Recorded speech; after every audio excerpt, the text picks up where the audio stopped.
center na tayo ng Sapa. Business center.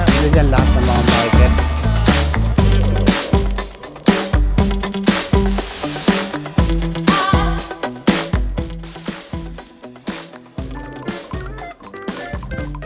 A few hours earlier.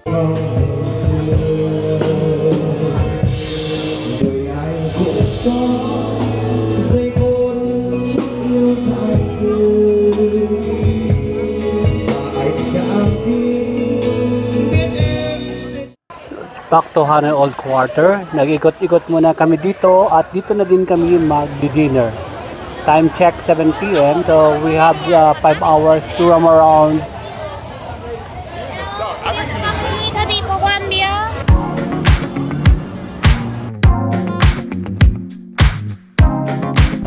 Hours later. Ito na yung sleeper bus namin going to Sapa. So, deposit ng luggage. 7 hours actually ang biyahe from Hanoi to Sapa. Binook pala namin ang sleeper bus na ito sa Klook. And it costs 874,000 Vietnamese dong for 2 persons. So far comfy naman ang bed. Sarap matulog, ang lamig ng bus. Kompleto din ang controllers at available ang mobile charges. Pwede ka manood ng movie. Pero dahil sa pagod na kami sa pag-roaming around sa old quarters sa Hanoi, it's time for us to sleep.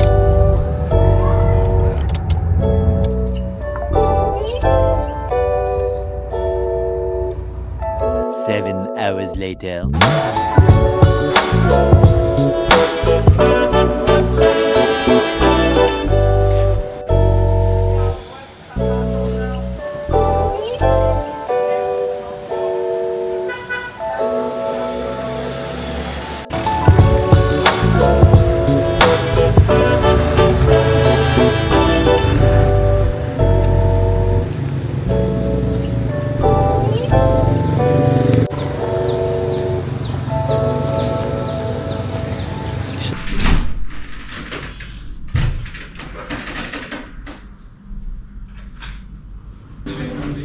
Yeah, You stay here how long? only 2 days. 2 days, Because you have to again travel to Bangkok.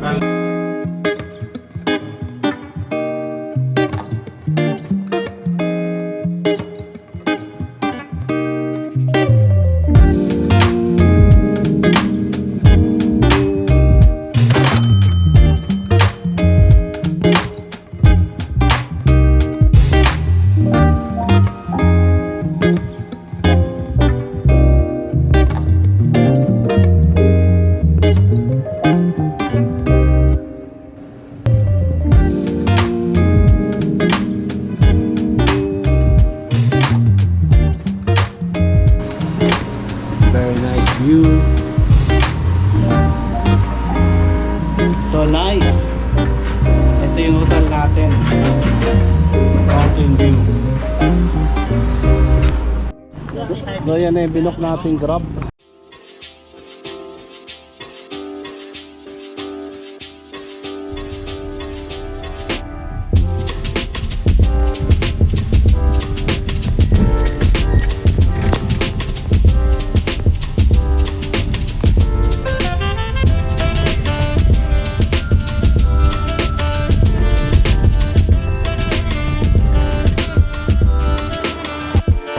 Tayo ngayon sa Katkat Village. Ang entrance fee nito ay 150,000 dong per person.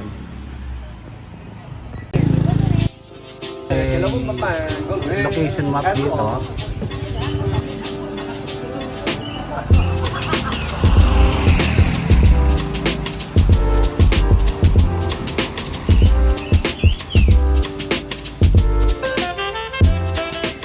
May mga nag-o-offer na motorbike para iikot ka dito. Meron doong legend, mga marking na may pathway. Itong gagawin natin, pathway ito. Pero may yung kulay green roads para sa motorbike, para maikot lahat. Kasi malaki itong Katkat Village. Parang walang tourist kayo, ano? So, okay, pababa tayo. Ito, ang Katkat Village. We don't know for sure kung ano yung mga activities dito or yung pupuntahan natin. Explore natin. Tara, samahan niyo kami. Ngayong panahon medyo umuulan, umaambon. Kaya masyadong basa ang stairway. So, dapat mag-ingat tayo. Ayan, oh. Basa siya. Ang delikado. So, umaambon ngayon. Dapat tayo sa kalahati. Parang starting pa lang itong yung platform na to para makita natin yung buong Katkat Village. Ayan yung Katkat Village. Sa picture taking here.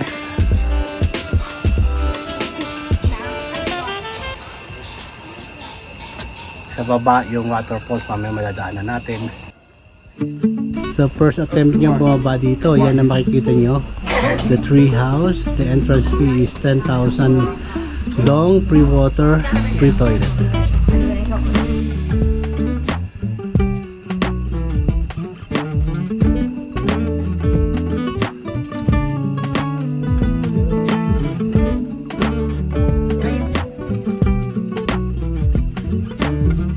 From the entrance, ang nakita pa lang natin is yung mga market dito. Siguro doon pa sa baba ang mga main attraction.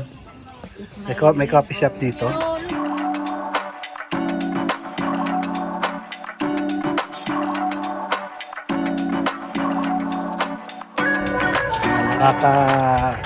Dalawang stage na tayo ng market. Ito, may signboard ng Goto Waterfall. Ito yung roadway ng motorbike. So, idadrop ka nila dito. So, bawat destination na gusto mo, tapos hintayin ka nila for sure.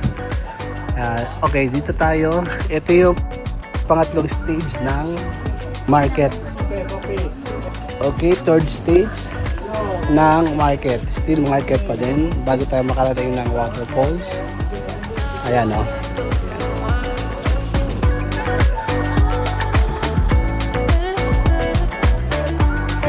And also, pwede kang mag-rent ng traditional dress nila.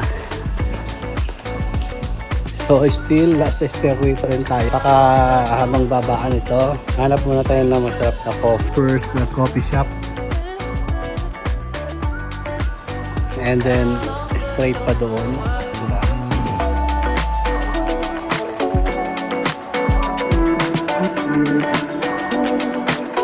Ganyan yung pinarerentahan.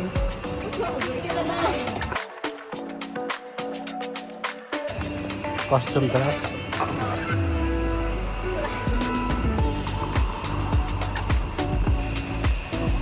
Go to the waterfall. Okay. So makikita natin doon yung area na yon, yung rice field nila. Naririnig ko na yung waterfalls.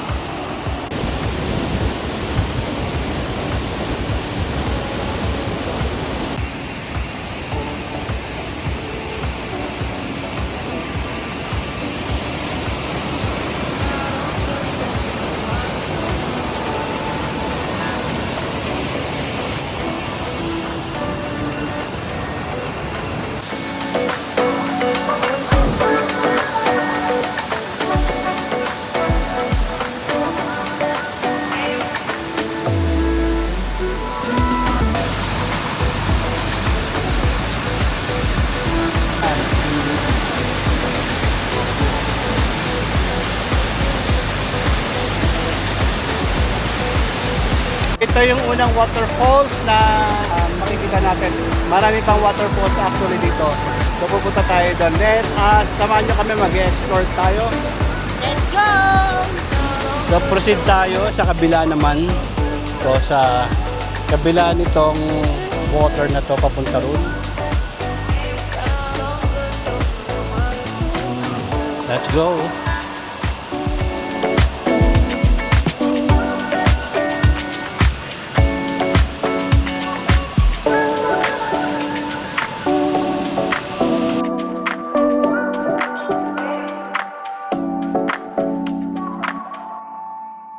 At masarap ang coffee. Kaya tingnan natin ha. Ito tayo dyan.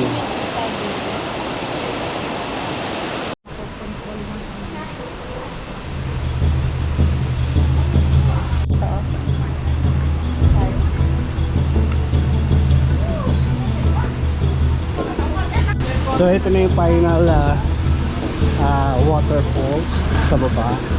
Bababa tayo.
Ano bang in-order mo?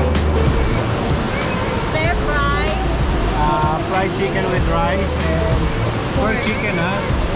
Pork chicken with rice. So yan yung order namin ni Ruth. Sa akin na grilled pork. While kay Ruth ay grilled chicken with mustard green soup with minced pork. Yan. After ng, actually hindi pa kami tapos dito sa Catcat Village. Siguro mga ilang portion pa lang to yung nakikita nyo dito na sa background namin, yung waterfalls. Yan pala yung pupuntahan namin, wala pa yung iba. At nagutom na kami kaya magla-lunch muna kami dito. By the way, napakamura dito 80,000 dong. Ito, and then sa kanya 80,000 dong. And then the soup is 70,000 dong.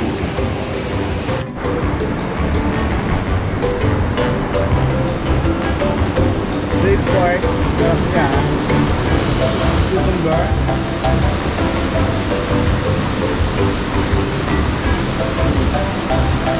So tama-tama yung lunch namin. Kasi hindi kami makakagala ngayon, umuulan. So nakita nyo kanina yung stairs, masyadong slippery yun. Ngayon, lakas ng buhos ng ulan, o delikado.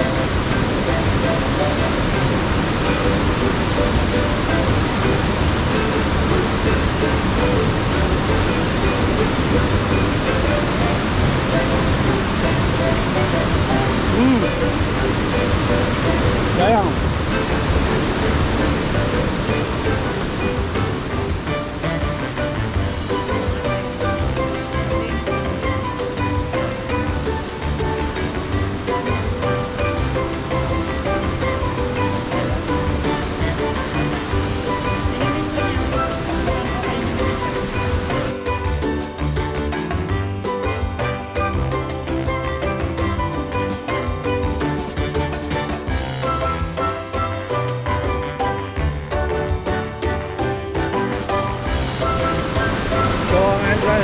Ang entrance fee rito is 150,000 dong per person.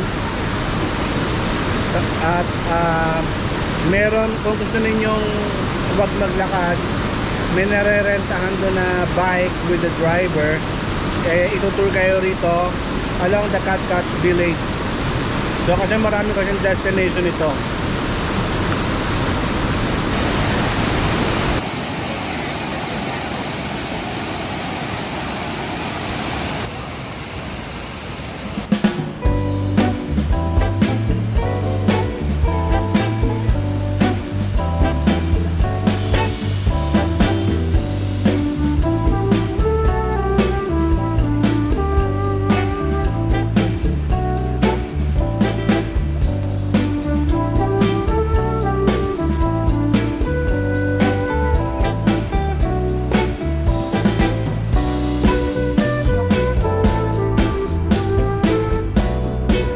Going to hotel. Same.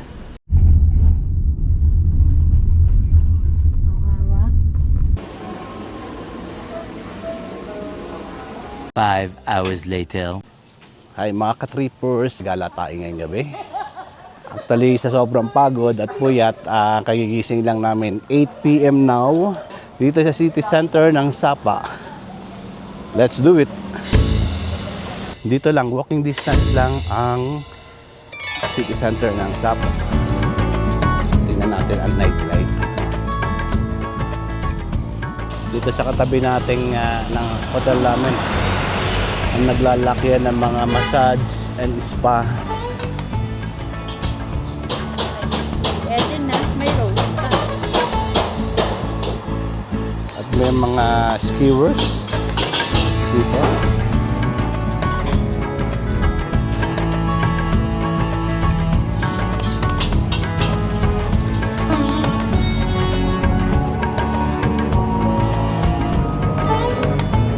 Okay, din nakuha nating hotel, Pistacios Hotel and Spa.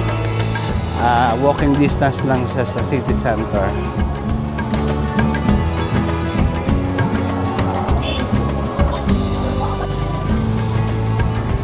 May Highlands din dito. Sa Sapay Station, Sun Plaza. So dito ngayon tayo sa loob ng Sapay Station.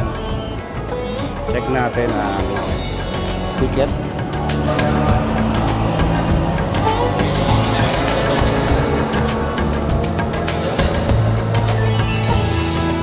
Meron dong isang church, cathedral.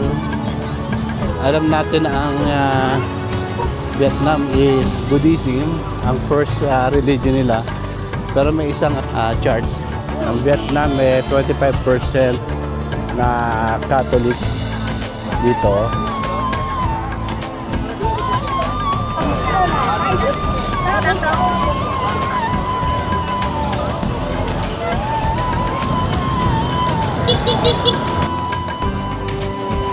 So still naghahanap pa rin kami ng ng restaurant para mag-dinner. At the same time naghahanap tayo ng mag-withdrawal.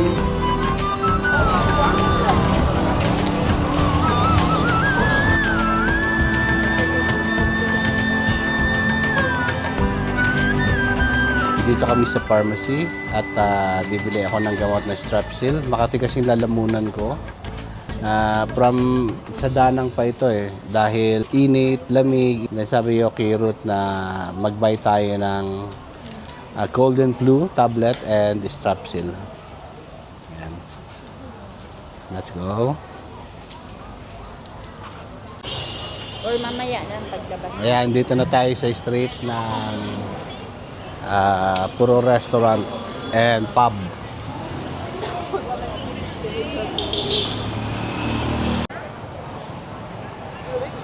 So nasa center na tayo ng Sapa business center. Ano dyan lahat ng mga market.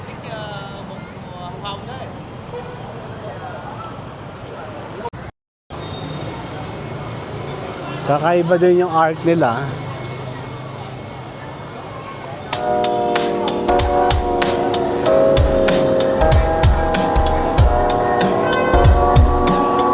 So alis lahat ng building, restaurant and pub. Pero may nahanap tayong restaurant tonight para sa dinner natin.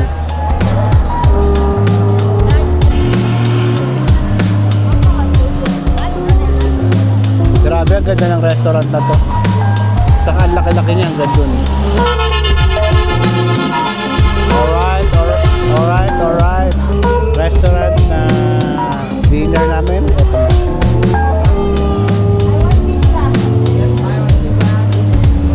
Fried rice, fried noodles, salad, spaghetti, Vietnamese food. Yan.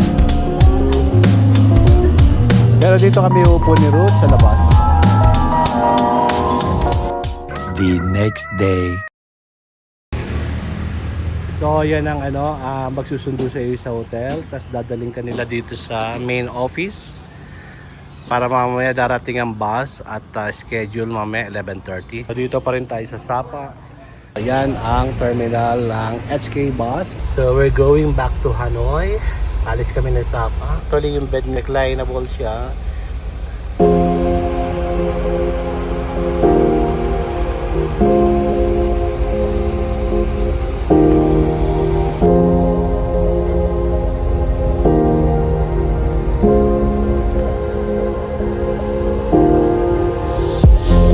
Marami pang bus dito going to Hanoi.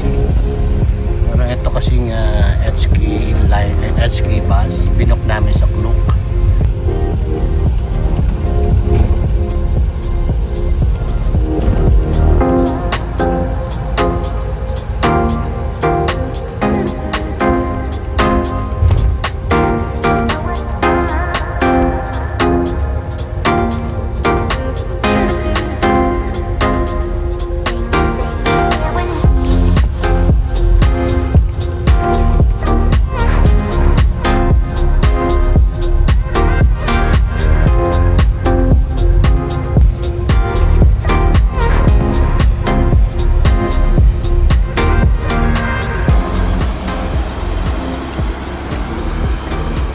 So ito yung first stop namin para sa gusto mag-snacks and pumunta sa toilet. Break ng 20 minutes para sa mga gusto. Ayan yung toilet nila, Puvisen.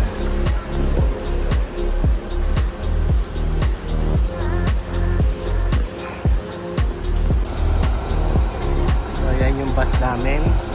Ayan si Ruth. At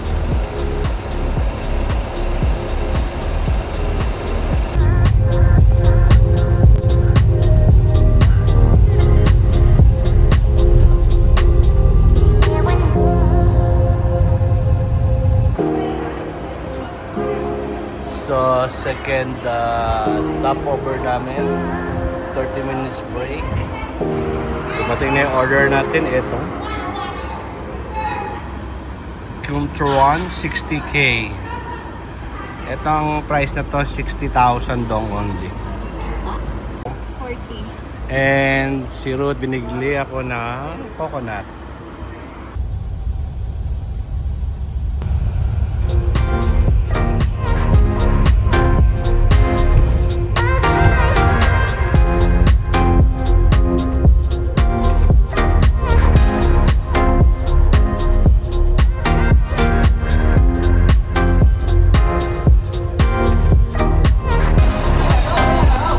So, nasa Hanoi na kami.